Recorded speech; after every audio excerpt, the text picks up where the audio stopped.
South African head charge? Well, I'm really feeling quite pleased. Saturday night, loads of emotional roller coaster stuff.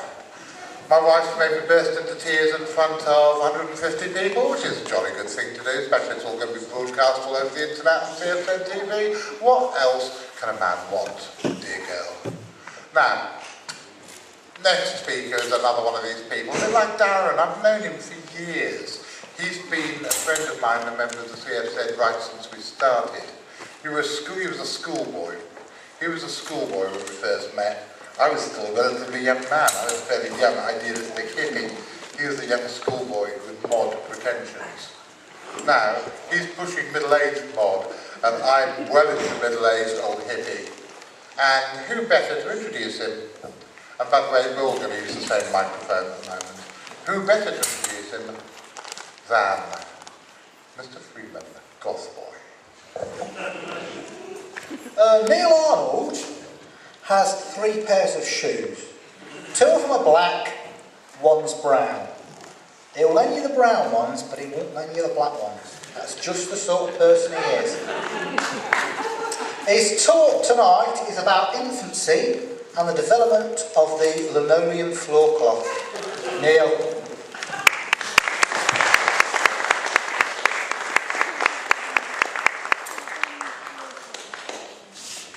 And not so much for the middle-aged. Hello there, I haven't got any slides for you this evening. I will be making this up literally as I go along. I like to do things pretty spontaneous. I will be taking you on a very surreal safari, a veritable feast of monsters from the closet, vampires which circumcise children, and another creature known as green underpants. This is actually true stuff, which isn't real, but it's very much real, which everybody's seen, which of course isn't real. Basically, this is going to be a very surreal, psychedelic, kind of weird kind of trip through a phantom menagerie of creatures which are known as zoo forms. Now, zoo forms are very, very different, especially if people have studied cryptozoology over the years, or the supernatural, paranormal, whatever you want to call it. There's always been this kind of weird branch of strange things often seen which don't seem to fit into the kind of, cryptozoological framework or the sort of paranormal and things like that. But we'll start from when I was a kid. I grew up in Kent, the Garden of England, allegedly. Basically, I used to be taken to a place known as Bluebell Hill. Now, if you Google Bluebell Hill on the internet, you'll understand this is a place, very, very ancient village. It's got a lot of sort of Roman background. There is several scattered stones in the areas. One is called Kit's Coty House, which for many is considered one of the eeriest sort of places and settings in the world. It's one of those window kind of areas, such as sort of Warminster used to be in the UFO craze of the 70s. Also kind of had Cannock Chases in Staffordshire, where strange things seem to happen all the time. Now, when I was a kid, my dad used to tell me about the so-called phantom hitchhiker of Bluebell Hill. And what he used to do overnight, when I was sort of about 19 years old, he used to take me up there in his car. He used to turn all the lights out in the car in this dark lay-by. He would tell me the tale, and then he would tell me to get out. Basically, at the time, there was no need for social services. I was kind of interested in these kind of stories, and we started to go fishing to local lakes, and he used to tell me about the ones that got away. And it was then I started to hear stories of strange creatures in the local countryside. Now, there was 2 kind of strange creatures at the time. The first was prowling, very, very large cats. Not fat domestic cats or mutant feral cats or lions and tigers. These were very big black cats. And this is pretty much what I do for a living. I study reports of exotic cats, I give talks on them and make the public aware of them. But of course I took it upon myself as well to study this whole new branch of weirdness known as zoo forms. And I wanted to separate the fact from the fiction and the paranormal from the cryptozoological. And we found, whilst I was working with John and Richard and people like that, that there really needed to be a kind of a book or some kind of place to put these things. Because as we know, we always like to categorise these kind of weird kind of monsters. But of course, being a kid, I always heard stories of the Loch Ness Monster and Bigfoot, especially around the age of 10 years old when I was given a film known as The Legend of Boggy Creek. Now, many cryptozoologists actually do cite this film as being very, very influential to their research. This story revolved around a place in the Arkansas swamp, river bottoms in the USA. This strange kind of creature which used to be heard howling in the woods. But it could be said, of course, let's forget Boggy Creek. Why were my parents letting me watch films like this when I was 9, 10 years old? But of course I was also allowed to watch Tales of the Unexpected and the Texas Chainsaw Massacre, which has made me the person I am today. But basically, regarding the legend of Boggy Creek, even back then I started to realise that maybe this so-called Bigfoot, Sasquatch, skunk ape was a very, very real creature. I still stand by this today, as I do with Nessie, mainly in the sense that I believe the Loch Ness Monster is nothing more than a very, very large eel. I also believe it could be a very, very large catfish, which certainly evades the sonar, which obviously drifts across this rather sort of large and murky loch.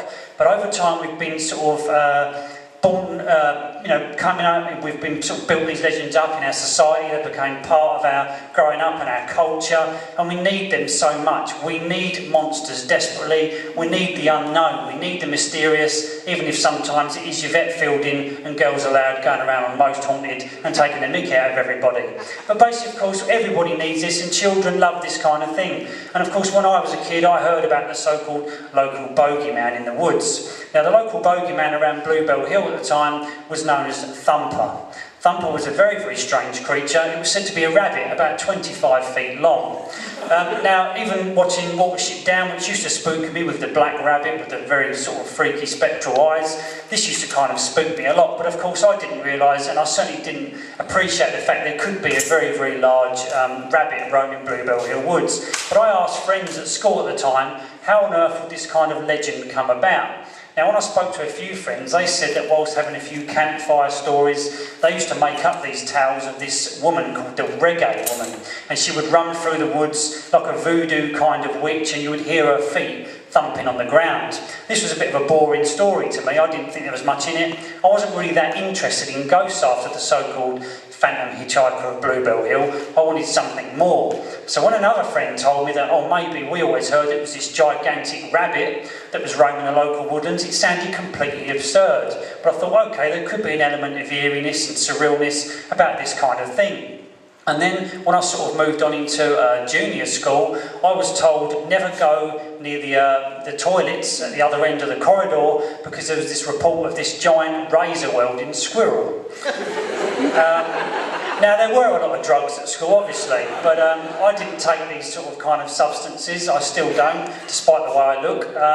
But basically, we used to hear these strange stories about this sort of knife-wielding maniac. We knew it wasn't true. But by God, were we scared of this kind of creature. There was something so nasty about it, something that used to scare us so much. And that's why we used to go to the woods and always scare each other. And that's what I found over the years. These kind of monsters have been left out of cryptozoology, but in a way that is a good thing, because they don't really belong. Now, of course, back then as well, I was also given a book which was known as Monsters and Mysterious Beasts. The author was Carey Miller.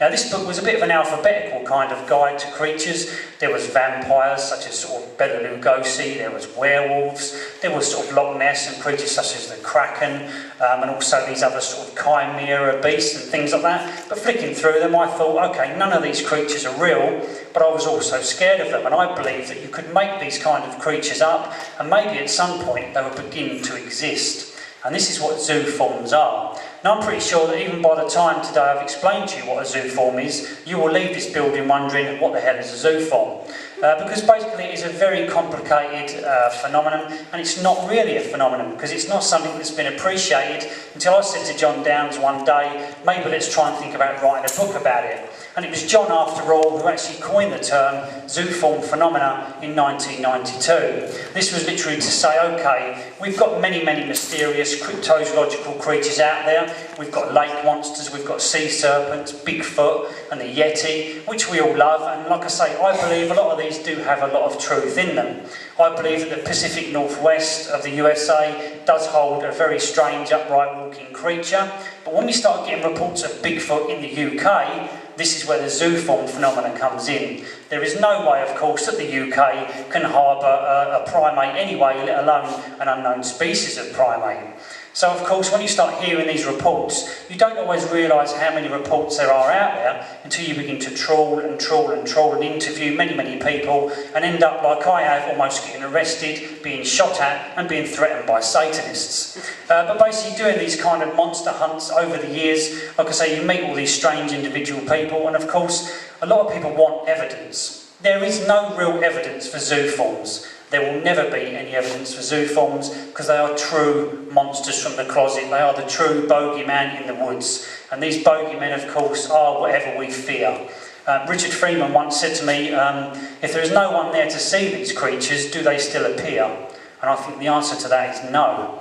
And that, of course, means that they are maybe somehow connected very deeply, obscurely to the human psyche. As Andy Roberts was talking about in a talk a couple of hours ago regarding the big grey man of Ben McDooey. These kind of fears, once they're embedded in our system, in our culture, become very much part of what we fear and what we know. But of course, like I say, they are very vague. I basically took it upon myself one day to write a little 4-page article on zooform phenomena. I called it Alien Zoo. I didn't think there would be sort of any real information in it. We knew about the classic zooforms, which I'll talk about very shortly, and I just decided, okay, I'll write this little article, send it to John, and then I'll look into it a bit further. It was then I came up with Alien Zoo Part 2, a 100-page self-published booklet, and then John said to me, okay, let's try and turn this into book form. So I set up all the hours of the sort of night and weekend, and I came up with a 400-page book, which I then submitted to John, who turned around and said, okay, what are we going to call it? It was very difficult. It took sort of several weeks to come up with a title, and I wanted something that would literally bite your head off, literally just like Jaws, and appeal to you just straight away like that. So we came up with a very imaginative title, Monster. Very simple, of course, but that is what they are. They're not, like I say, the so-called unknown species of creature, aquatic creature, anything like that, and they're not real myths. Myths to me are kind of the things like the Minotaur and the Centaur, things we've grown up with Clash of the Titans, them sort of films, Jason and the Argonaut, Sinbad the Sailor. We love these kind of stories, but we know there is no sort of half man, half sort of horse walking around our local streets. But then I began to find that there actually are. But of course there is no real evidence for these because they don't exist. And I know you're confused already, and that is the point of the zooform. Because basically they are a very surreal kind of soap opera kind of creature. People see them for no reason, and zooforms have no real motive whatsoever. Now there are many classic zooform creatures. I basically call them zooform's greatest hits, and I'm pretty sure a few of you guys would have heard of the following names I'm going to give you, and you'll think, well, surely these are cryptozoological, but they aren't. The first one is Mothman. Now, Mothman was a creature in the late 60s said to have terrorised the Silver Bridge, Point Pleasant in West Virginia.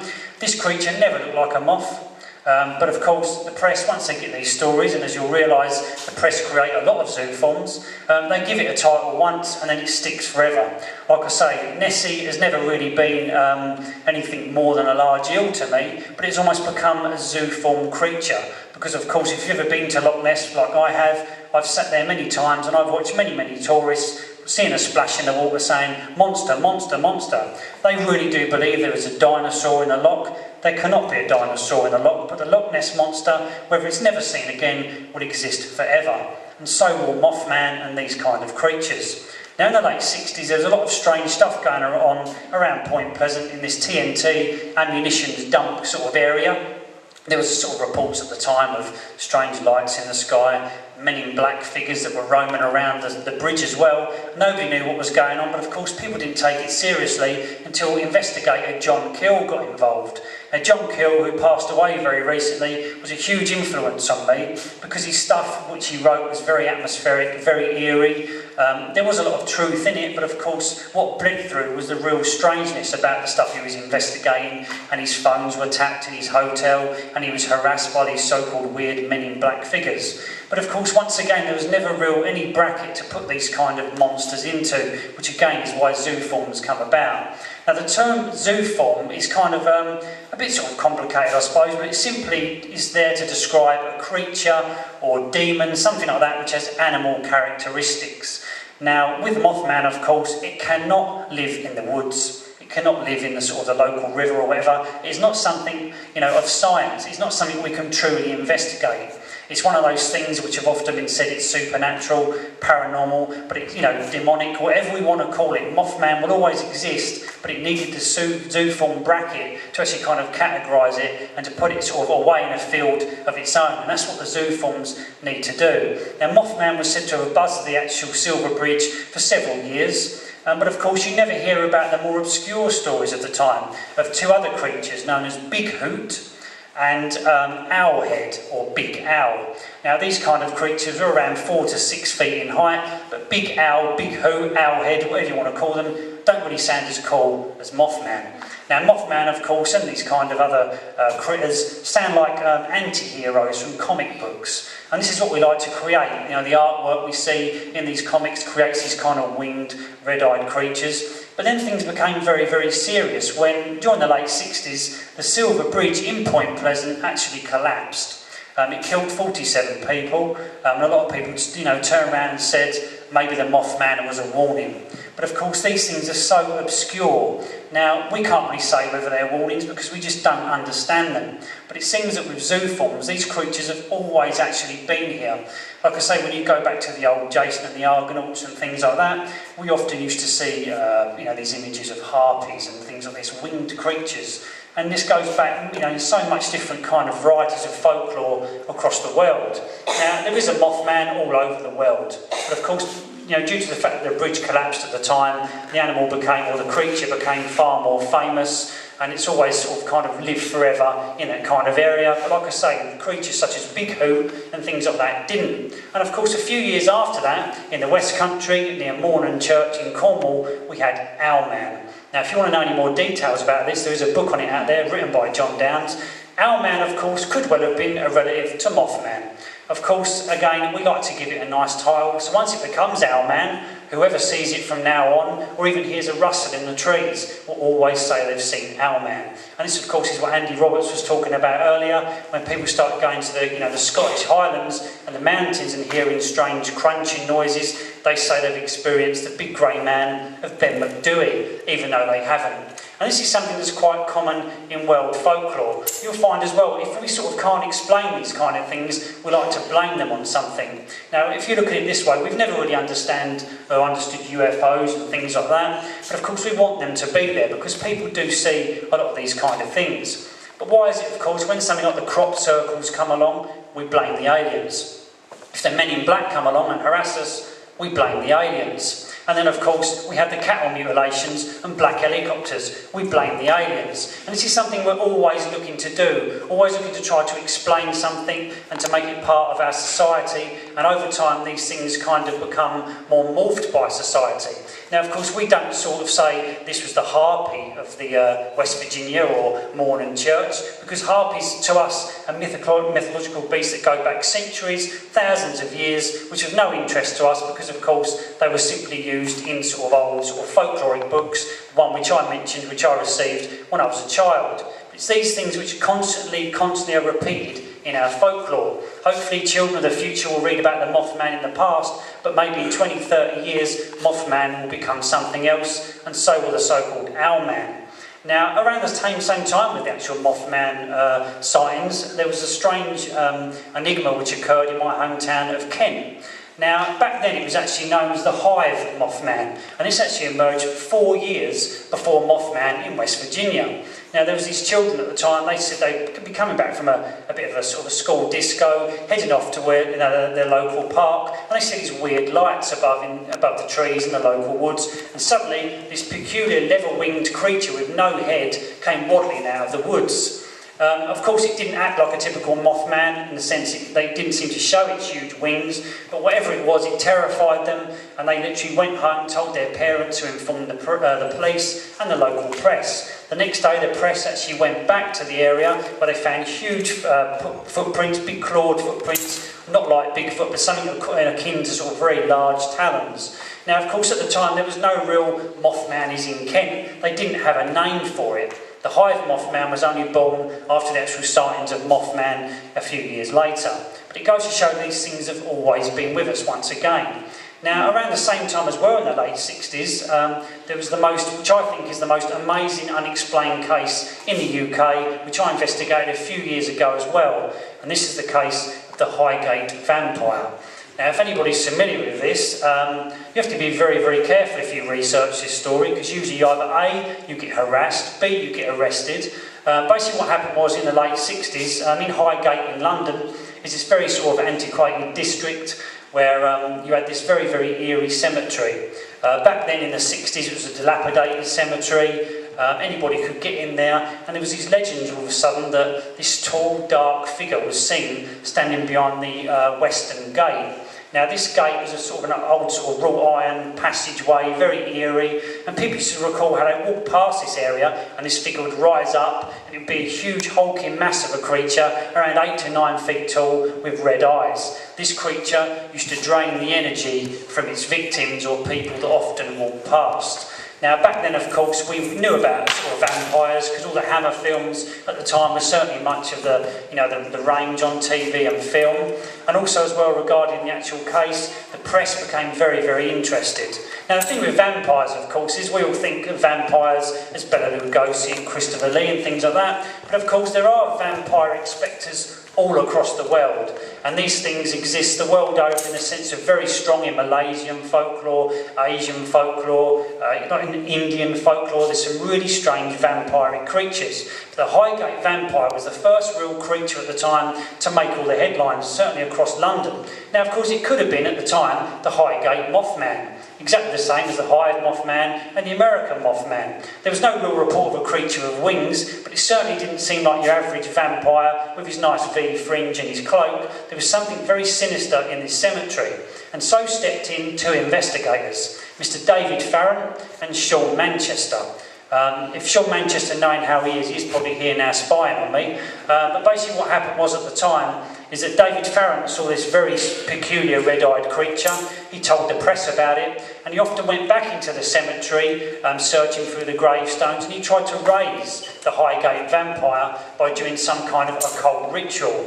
At the time, he was good friends with Sean Manchester, but Sean Manchester was a little bit flamboyant. He was a bit sort of like a Robert Plant meets Lord Byron kind of figure, and this guy decided that, no, hold on a minute, this creature is a real vampire, it's the king of the undead. He actually came over from Turkey, and I will go to the cemetery one night and I will stake it. Of course, the press were very interested in this, the fact that, he was a guy going to go and stake this so-called vampire, but they weren't, of course, interested in David Farron's story, because all he said was, I think it's a very malevolent spirit, we don't know why it's there, but I am aware, he said at the time, there are Satanists operating in the actual cemetery, maybe they have raised or conjured this kind of figure, apparition, critter, whatever you want to call it. And then David Farron was arrested. He was arrested on counts of grave desecration. He was also arrested on accounts of sending voodoo dolls to the police. Also, as well, they said he violated a corpse, which they found in his car. But a lot of this was completely untrue. Now, I know David Farron. I don't know if anybody's ever met him. But as John once described him as, he does look like Rod Hull on Smack. Basically, he's quite a cool character. I actually went to investigate the case a few years ago because I found, like in all sort of realms of paranormal, even cryptozoological sort of material, a lot of stuff is often repeated, regurgitated, and I really wanted to find the truth, behind the so-called Highgate vampire, rather than just hearing Sean Manchester's overblown version. Because what happened was, when Farron was actually arrested, Manchester at the time thought, I'll take this upon myself to write a book about what really happened. Of course, it was completely false, but it makes for a very good Gothic read. But if anybody's read Bram Stoker's Dracula, it is a complete rip-off. What he said actually occurred, according to Sean Manchester, was that he went to the cemetery, especially after one night he saw loads of zombies rising from the graves. He then said that a few sort of buxom damsels in distress in the village were actually attacked by this so-called vampire overnight, this king of the undead, and even his own girlfriend, Lucia, was actually bitten by this so-called vampire. And then one night he traced his girlfriend to the actual cemetery where he found her with, not a lot of clothes on, basically, and she turned into a spider. After she turned into a spider, he staked her and killed her. Thankfully, of course, she did then turn back into her human self, but of course it was complete rubbish. But David Farron could do nothing about this at all because he was in prison on the charges of grave desecration. Now I went to see David Farron a few years ago, and it actually was like going to Dracula's castle. The bizarre thing about these two investigators is, and also the whole case, is that the Highgate vampire will never go away, but unfortunately it's always existed on the word of these two researchers. Now, David Farron lives in Muswell Hill. He's still barred from the cemetery, funnily enough, but he showed me photos of when he was so-called arrested in the cemetery.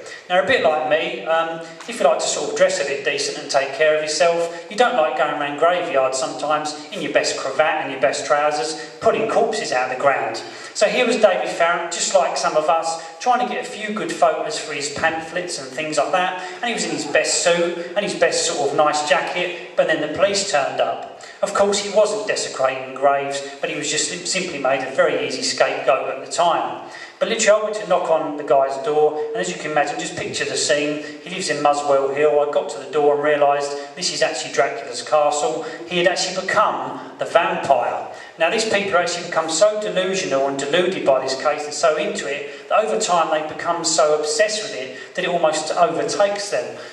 This guy literally had this ivy-strewn house with this very large looming tower, and I knocked on the door, and all of a sudden I see this shadow come into the door. My cousin was with me at the time. He had a penknife in his sock. And I said to him, what are you actually going to use that for? We all know that the only way to kill a vampire is to stake it. And of course, as we sort of rang on the doorbell, which was sort of a loud booming noise, like something out of Carry On Screaming, we waited for this figure to descend the stairs. His fingers seemed about 9 feet long, like Nosferatu. And he came sort of down the stairs, heading towards the door, and he opened it, and he sort of giggled and said, "Oh, you're Mr. Arnold, come in." And it was literally like meeting Lurch. And he took us up this very sort of thin, winding staircase, which seemed to last about 3 hours, and we got to the top, and there in front of us was this huge pagan altar. My cousin at the time thought straight away, this is amazing. We'd grown up on sort of listening to heavy metal when we was 13, so straight away he thought, Satan lives here. I think before we'd actually gone there, he may have pulled a record backwards and invoked him. But basically when we got in there, I said to him, okay, this is quite bizarre. But we interviewed David for around 5-6 hours. He told us all the truth about the Highgate vampire. He even offered me at one point a glass of red wine. I, of course, took this to be blood and said, no, we'll leave now. I'm sort of going to get McDonald's. But basically at the time, we was a bit spooked by this, but it was amazing to find out that the Highgate vampire over the years had taken on this monstrous kind of form. But of course, it didn't exist as a monster. But then he told me about some of the more recent cases. He had one on record about a guy who was walking up by the side of Swains Lane, which is the road which runs alongside the actual cemetery, when he said he see this old hag walk across the road. And as she walked, she turned around to look at him, and all of a sudden she morphed into this huge black phantom hound and then headed off into the cemetery. Now this to him, of course, was his own version of the Highgate vampire. Maybe he had seen his own separate form, supernatural form, I don't know, but he moulded it straight away and thought, that is the vampire. Another guy said that one evening whilst driving along past Swains Lane, this huge black blob came out of the gates and oozed across the road and then literally turned into, once again, this huge phantom hound. There's numerous reports, even up until a couple of years ago, of a tall, dark figure hanging around outside of the gates. And usually this is a guy in a sort of a large top hat and a walking cane. But again, this isn't the vampire, but people have their own ideas of what the Highgate vampire is. And this is how zooform phenomena works. And certainly one of the most common zooform phenomena is the phantom black dog. Now the black dogs are very interesting because they clearly aren't the ghost of your Aunt Agatha's pet dog.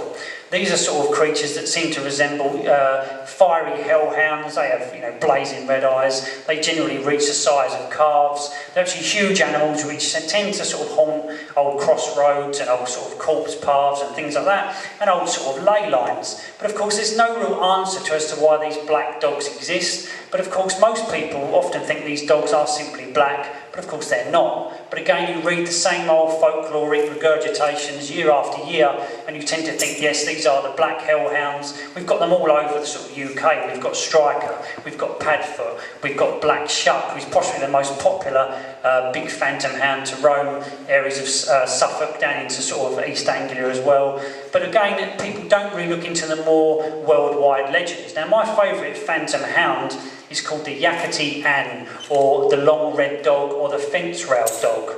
This peculiar creature is around 9 feet long, and it roams an area in Pennsylvania, this certain highway, and it always seems to appear every time there is a road accident or after a road accident. Of course, we don't know why it actually does this. We often say this must be a bad omen, but we can never get to the real truth of these kind of things. That's because they are campfire tales. We love these stories. But I've known several people, good friends of mine, who've had very, very bizarre encounters with these kind of very, very strange creatures. And I can't doubt them because I know them very well and I know they wouldn't lie. Now, if anybody's familiar with Kent, we have got a big shopping centre there called Bluewater. Bluewater is completely rubbish. It was put there in 1999 to attract millions of people each year. All your sort of David Beckhams and posh spices go there. But I've had numerous reports on the outskirts of Bluewater, on this one stretch of very, very dark road, of these huge white creatures resembling wolves.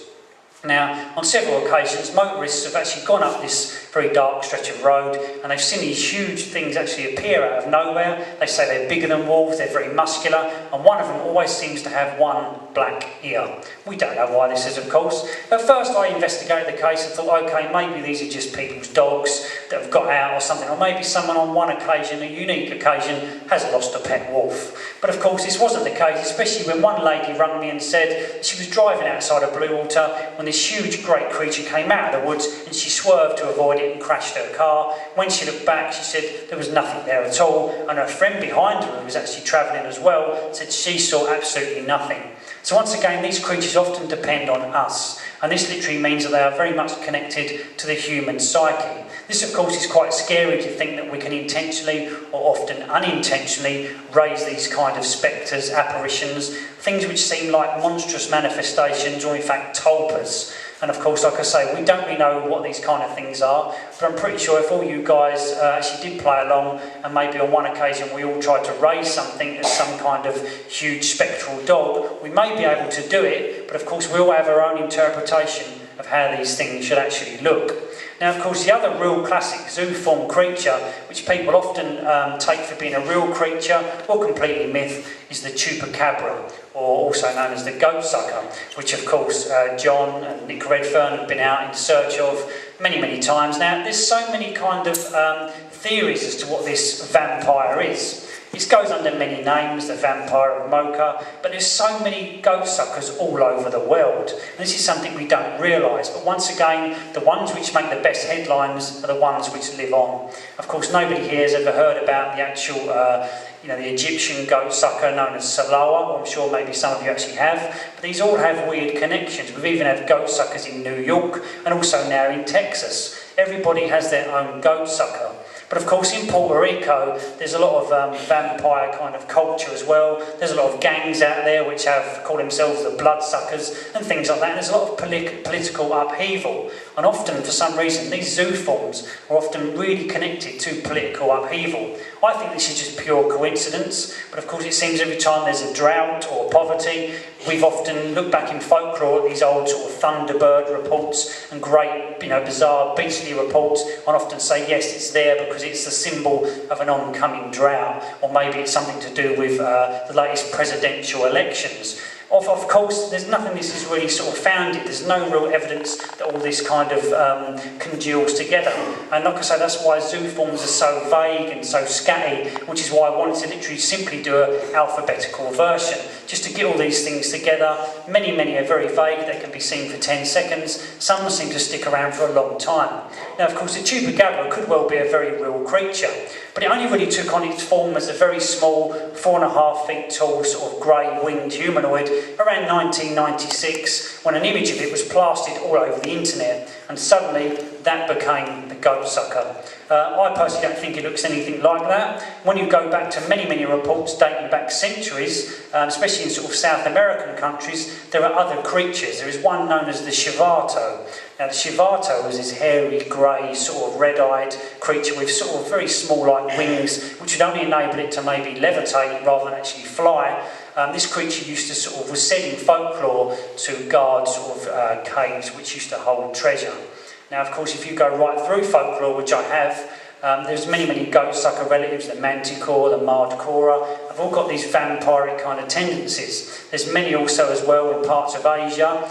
Japanese folklore is rife with these strange kind of vampire creatures. My favourite being this actual creature. It sort of resembles like a corpse, but overnight the head actually leaves the body and goes floating over the rooftops looking for a sort of a nice victim, and then what it does, it plants itself on top of one of these sort of wooden roofs. Its tongue comes out and it literally travels down into the room and then sucks the blood from an unsuspecting sleeping victim.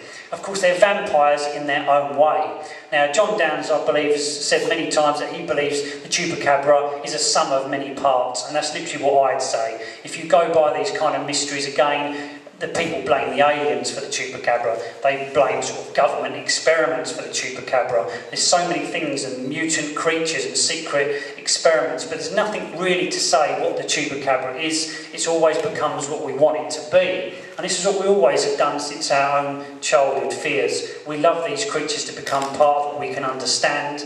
Of course, the chupacabra could well be a porcupine, as John said after he mentioned about a creature possibly that was seen shredding banana trees out in the area, or also an Indian mongoose which kills by leaving a small triangular hole in its throat. People don't realise, of course, going back to the Highgate vampire, that many foxes were actually found in the cemetery at the time, completely bereft of blood. These creatures actually had small triangular marks in their throat, but of course at the time people didn't want to talk about an Indian mongoose, they wanted to talk about the vampire. The other strange creatures we also have as well is also the monkey man. Now the monkey man is very, very bizarre. It's one of my favourite zoo forms. It's a little monkey with a robot-like chest and it wears a helmet. This creature actually terrorised parts of Delhi in India for many, many years. It used to come into people's bedrooms at night and bite their skulls and scratch their skulls and then just flee off into the sort of humid night. People back then used to talk about the muck Noah, which was another kind of creature resembling the monkey man, but again, everybody had their own fears at the time. And yet, strangely, you see these kind of creatures all over folklore, mainly in the US, where we have the Hoboken monkey man. This is another creature which is said to prowl college hallways and attack the actual people that reside there. But again, these are their own campfire tales which people have often made up. And the other most popular zoo form is the goat man. Now, Nick Redfern will be very, very familiar with the goat man. This is a creature said to inhabit parts of Texas. In fact, it inhabits all over pretty much the US. They say it's a bit of a satire-like form, resembling the pan-like creature which Andy Roberts was talking about earlier. But of course there is no goat man. Goat man again is a sum of many parts. He's a campfire critter. People sit round the campfires, they talk about these kind of creatures, and then people start to hear noises in the woods. But of course the so-called goat man has also become enveloped by Bigfoot stories. Of course we seem to tie so many things together, but like I say, I think Bigfoot is a very, very real creature, and that goat man is certainly something, a classic zoo form, a sum of many, many parts, scare stories, urban legends. And this is where my other favourite zoo form creature comes from, and he is known as Bunny Man. Bunny Man sounds like a very bad sort of comic book character, a bit camp in fact for some reason, but here's basically a creature that in sort of the 90s, or maybe a little bit before that, in Fairfax, Virginia, this creature was said to roam parts of this actual bridge. Now a lot of bridges in the US are haunted by so-called weird monsters. But the Bunny Man was said to have no real kind of face, no real kind of form, but the kids used to gather around on the bridge at the time and tell stories about this creature. So again, they invented their own personal Bunny Man. At the time, of course, there were reports that something was going around and killing all the rabbits, so people thought, okay, maybe it's a bit of a reclusive hobo, you know, going around the local railway tracks, and he's killing these rabbits, and allegedly he made this coat out of all the rabbit skins, and he used to prowl around the sort of streets at night, scaring kids. And of course, this is the point of all these stories, to scare all the children. Now, of course, the so-called Bunny Man was allegedly meant to have faded into folklore until I found several reports from the 80s of this actual guy in the area who used to attack cars dressed in a bunny suit. He used to come running out of the woods with an axe, dressed in this very, very white suit, and literally saying, "Get off my property." Nobody ever traced who this guy was, but there were several reports of this so-called bizarre individual in the local newspapers. And so again, the Bunny Man legend had certainly more substance to it, simply by this crazy guy going around. And this is also where the Goat Man legend has come from. Many people describe the actual Goat Man as a bit of a hobo who used to roam the local railway tracks and used to go along with his axe and used to maybe decapitate a few local dogs for some unknown reason, and possibly used to eat them. Now, a lot of these kind of stories as well come from the fact, same as the chupacabra, that these things are bizarre mutations. There's a great story regarding Goat Man, that this guy was a bit of a mad scientist and used to operate and do these weird kind of experiments on goats in the actual woods of Texas, and then one day his experiments went wrong, goodness knows how, and he emerged literally coming out of his building half man, half goat. A great story, of course, but complete rubbish. But again, once again, this is how the Goat Man legend actually comes about. Now, the other real strange paranormal, whatever you want to call it, zoo form, which intrigues me a lot, is the British Bigfoot. As I mentioned before, we can't have no apes in the local countryside. Maybe the occasional small monkey may escape from a private menagerie, and yet I constantly keep getting brand new stories of people seeing strange creatures, something akin to a British Bigfoot. Now, Nick Redfern has done a lot of research on the man monkey by Shropshire Way, said to haunt this canal. There is maybe some kind of evidence to suggest that at some point a gorilla was let loose into the woods many, many centuries ago, but for some reason these figures are still seen. Are these kind of spirits or something embedded in our local folklore or in our own campfire tales? They become tied to these areas and we need them. Whilst I was literally, my book was going to press on mystery animals of Kent, a lady rang me up and said that whilst travelling not far from Bluewater Shopping Centre, one evening she was coming back, heading home, very, very late, and as she was going down this quite busy road, which is normally very active in the day, this creature went across the road in front of her. She said it was around 9 to 10 feet tall, very, very slim. It was completely dark, almost like very tight sort of hair, had a huge domed head, and as it walked, its knees came up under its chin. She said this was so bizarre that she crashed her car and sat there for about an hour afterwards crying her eyes out, and she didn't know where to report it. She found out what obviously I did with my research and thought, God, thank God there was actually somebody I can report this to. I've got good friends as well who a couple of years ago were actually heading towards a local pub in Bluebell Hill when they said they were accosted by this huge creature around 9 feet tall with red eyes. Now, like I say, Bluebell Hill is a very haunted, very eerie place. Goodness knows why all these kind of things centre upon this place. But this guy actually turned around and said to me, well, I was about with 5 of my friends and these huge red eyes appeared up ahead. We walked towards it a bit more, trying to be a bit brave, and then I decided to pick up several stones and throw them at this creature. The stones actually went through the creature. Then they said the eyes seemed to blink and it vanished. They walked forward a little bit more, and as they come around the bend, this creature was standing around 4 feet away from them. They said it blinked again, and they all turned very bravely and ran for their lives.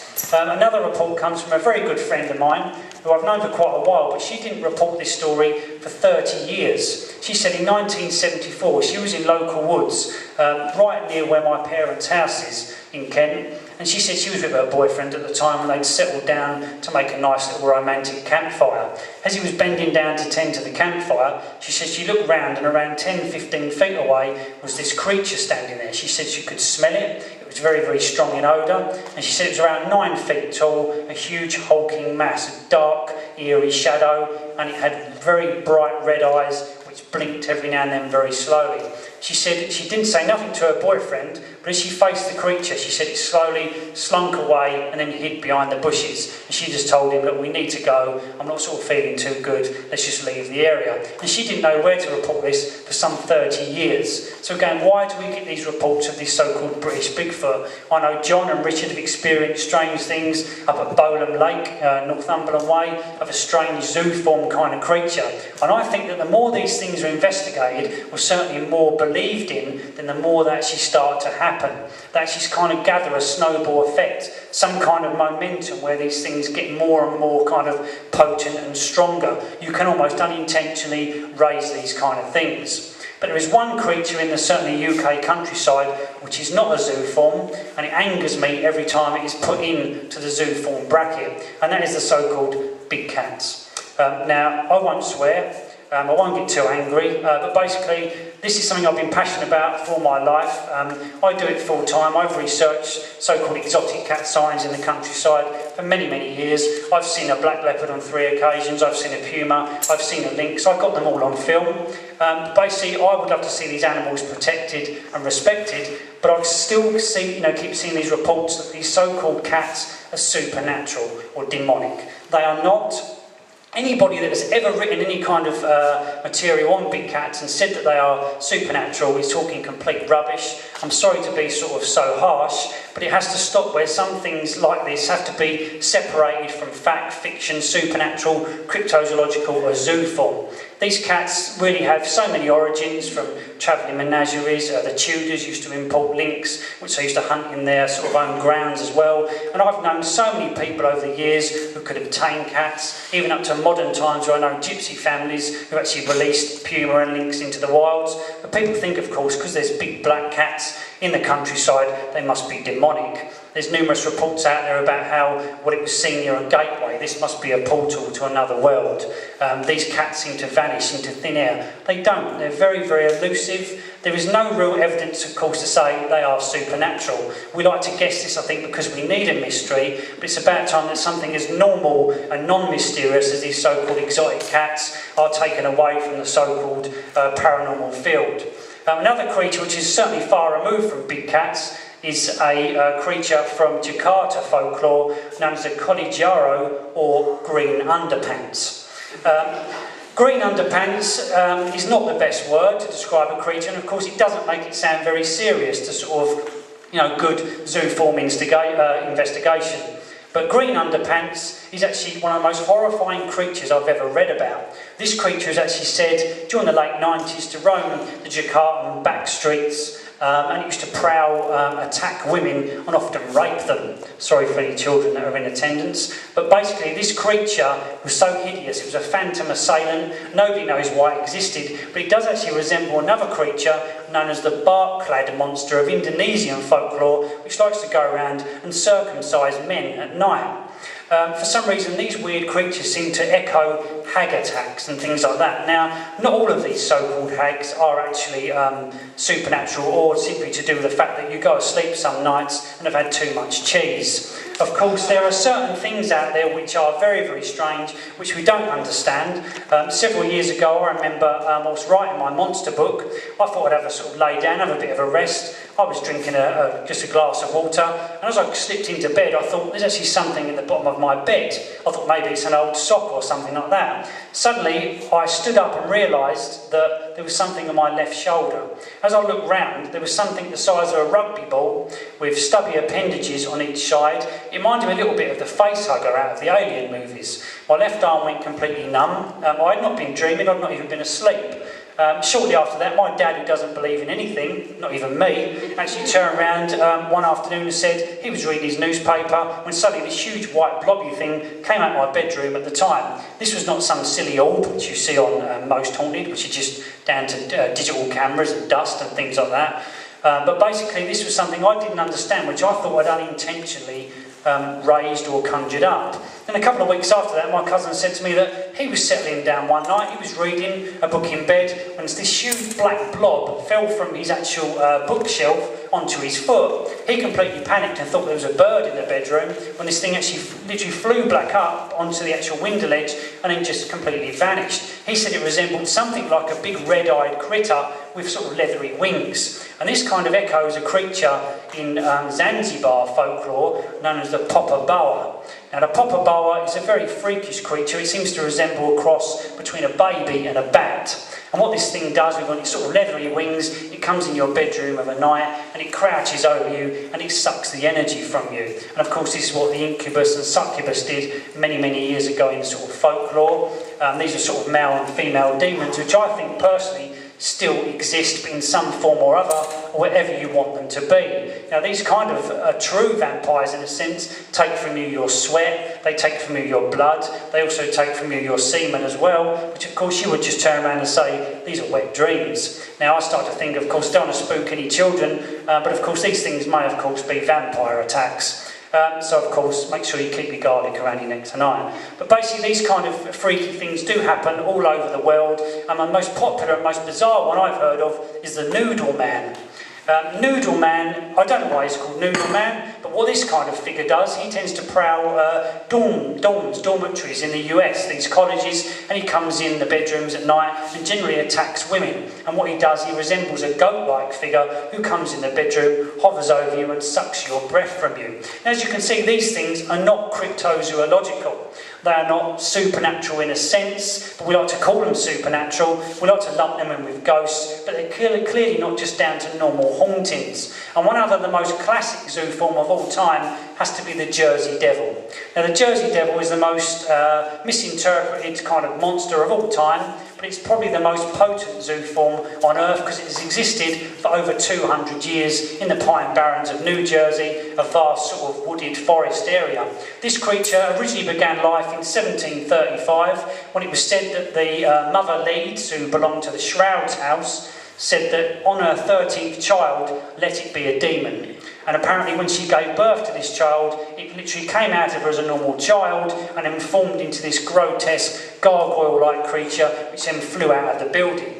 Ever since then, of course, this creature has roamed the Pine Barrens. But of course, there is no such kind of creature as a Jersey Devil, as a demon as such, or certainly no kind of deformed child with wings. But the Jersey Devil still exists today, and thankfully I've got some good contacts who go out actually looking for this kind of creature. But of course, once again, the Jersey Devil, like so many other zoo forms, is a sum of many parts.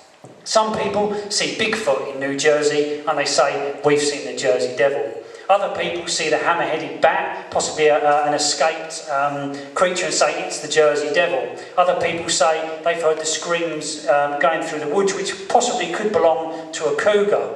Now, of course, the cougar, when it does cry, screams very, very eerily, far more sort of piercing than a fox. But when people hear this and they suffer livestock attacks, they say it's down to the Jersey Devil. So like I say, these things are always in our culture. We need them desperately and we always mould them as to how we believe them. And of course the Jersey Devil could have once been a dragon. Dragons, again, another great zoo form creature to an extent. But of course dragons go back many, many years. Richard Freeman's been on the track of dragons all over sort of Africa, and there certainly seems to be some real flesh and blood creature out there. But of course we have dragon reports from the UK which aren't simply down to say escaped cobras or escaped crocodiles. We always have these kind of legends. We need them desperately, and that's what makes zoo form phenomena the most amazing, surreal, psychedelic thing I've ever investigated. We all need monsters, we all need mystery, and of course, like I say, with zoo form phenomena, they get so very sort of terrifying, they're very eerie, but of course, they're not real. Or are they? Thanks very much.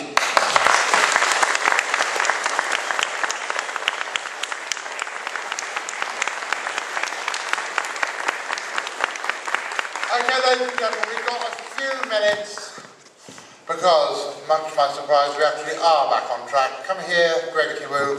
Has anybody got any questions for Neil? However, we are going to have to sort of share microphones. So, you're going to have to run both directions, Greg. Neil, surely the bunny man was just Ian McCulloch. He always brings a goth joke into it.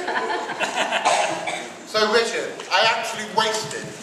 Okay, we haven't. So Richard, we actually wasted one of the precious questions on one of your stupid puns. Yeah, absolutely. Thank you very much. Richard, who's next? Okay, me. I have no idea who me is. Because Vince. Vince, dear boy. Okay. Question. I don't want to kind of piss on your doorstep. Is it possible that we've just got mental sets, and as human beings, there are certain patterns and configurations that we particularly respond to? Dogs, bats, birds, large primate type shapes, and so inevitably the human mind will find particular patterns that are relevant to the times and the culture. So now we see these zoo forms where at one point you might have seen angels and kind of devil type creatures. Yeah, definitely you find as well as you move into the modern day, a lot of things seem to fade out and then we get new things coming up. I mentioned before, although not zoo form, the Men in Black. They seem to fit in at the time in the old 70s UFO craze. Now we don't see Men in Black anymore, they almost seem out of fashion, out of date.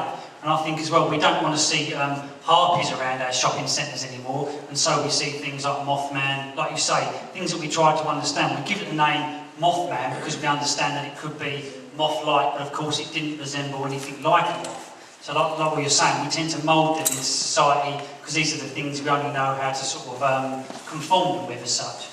Okay, thanks. It's actually, Dave, can you plug this thing? I don't know if this one's in. Is it? One of the things that's always interested me as well is that people get, it's not just that monsters, the zooforms and strange phenomena change with the times, they change with your cultural background. I've been doing this professionally for 20 years and as a hobby for a long time before. And over the years I have come across quite a few quasi-religious Fortean events. But I have never found anybody, for example, who has had a vision of the Blessed Virgin Mary who didn't come from a Catholic culture. I have found people who didn't believe, who weren't churchgoers and weren't Roman Catholics, but they were always from a Roman Catholic culture or Roman Catholic family.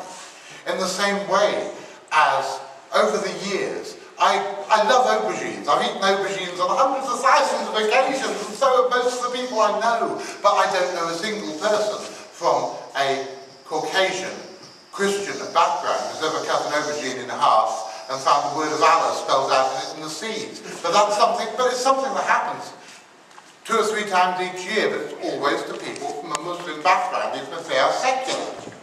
And somehow there is a process, a paradigm, a process in the way the universe works that means that you get the paranormal, I hate that word, but you get the Fortean phenomena that you are attuned to, not just from the times you're living in, but from the culture and the background you come from. And if we could understand why that happened, we would know a hell of a lot more about the universe than we do. We can take one more question. Well, I've got the microphone, so I might as well ask it. I made very good efforts to see I got the microphone when you weren't looking. With regard to the Jersey Devil, now you said it might have been seen as a dragon earlier on. Actually, there was a legend of a dragon in that area amongst Swedish settlers that antedated the Jersey Devil legend, so possibly the one is an extension of the other. As for John and the Virgin Mary and his thing, there have been sightings by people from a non-Roman Catholic background. I'll go into it later because it's a... Yes, but were they from a non-Roman Catholic culture? Oh yes, yes, yes. I'd be very interested. I mean, for example, and I do apologise if this is... How many small children have we got in the audience? Okay, Greg, you've known me a long time, I can get away with this. Shut up, Greg. I have made 2 trips to Puerto Rico and one to Mexico looking for the truth behind the stories of the Chupacabra. And I believe at last count I have interviewed 48 or 49 different witnesses to Chupacabra, alleged Chupacabra attacks. Now, although the methodology of the killings, although the placing of the puncture marks, and although the accounts of whether the blood was completely drained from the body, was completely ensanguinated, differ widely across these accounts, all but 2 of them have something in common. And that is that the blood of these creatures was not, the blood of the victims was not found on the earth, on the ground around the body. Usually it was the account of the body being exsanguinated, but sometimes there was blood in the body but none on the ground. There are 2 exceptions to this.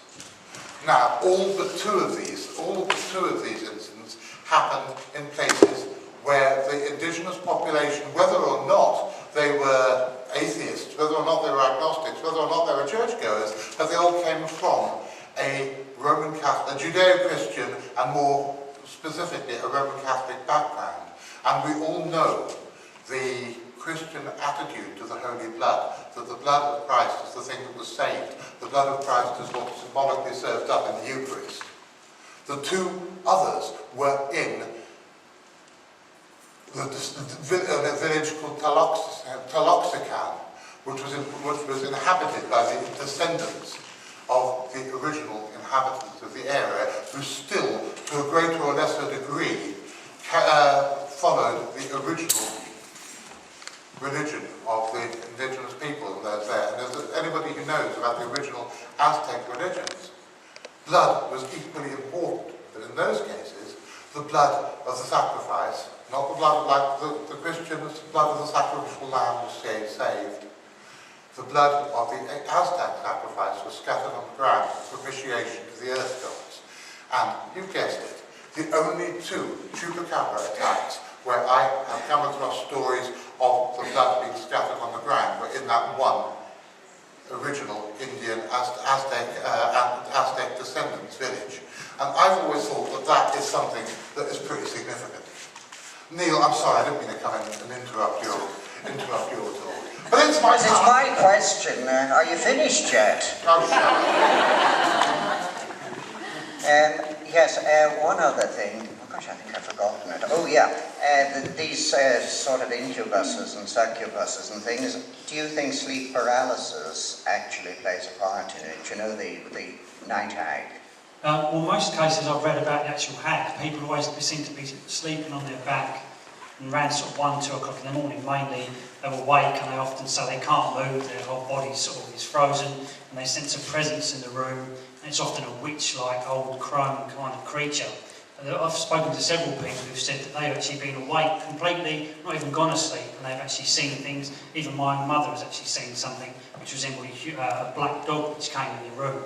But I think, over time that some are connected to sleep paralysis, but not all. I don't see any reason. Yes. I just don't see any reason why you should fall asleep and then wake up and see a hag in your bedroom. It just doesn't make sense. Not unless your nan's coming in, right? When I wake up and see my wife, no. Ronan, every year you come and you libel your poor wife. She's long-suffering, but you should hear what she says about me. Finally, Men in Black, we don't see them today. Looking at one. Right. I will not hold people up anymore, because words don't come easily to me. Okay, guys, I'm afraid Ronan was the last word for this, but Neil will be here. You're still here tomorrow, aren't you, Neil?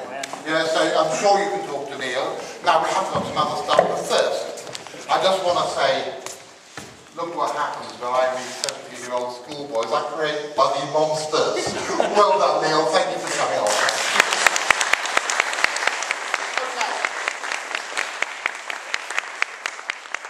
Now,